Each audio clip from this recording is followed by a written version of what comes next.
Assalamu alaikum, and thank you for joining for another night of Ramadan Rubies.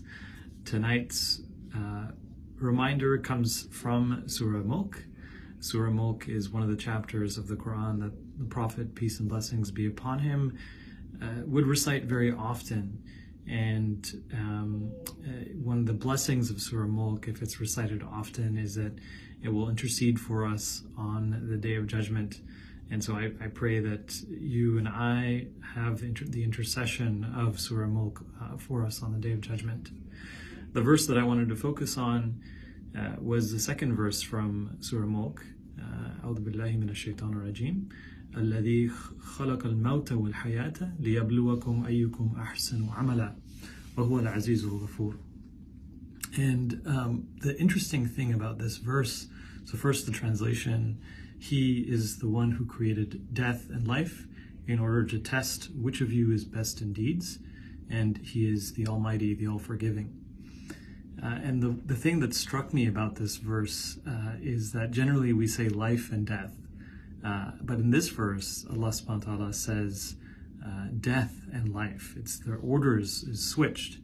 And when you go and look at the commentary by the scholars, they say that death is mentioned first because of its impact on our deeds, right? As that when we are reminded of our own mortality, there is nothing stronger than that to motivate us to do good work and to do good deeds and to take advantage of the time that we have to do the most good. And in fact, there was a story that I heard recently that I wanted to share, which was that if you were offered $1 million, how would that make you feel, right? Would you be excited? Would you be happy?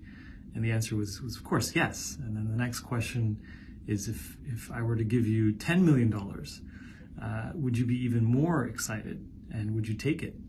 And the answer is of course, yes.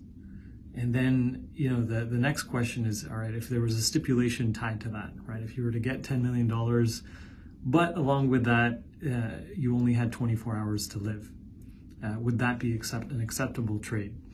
And for most of us, the answer to that is no, right? $10 million, yes, lots of money, but if in exchange for that, we only have one day to live, most of us, almost all of us, I would be willing to wager would not take that trade.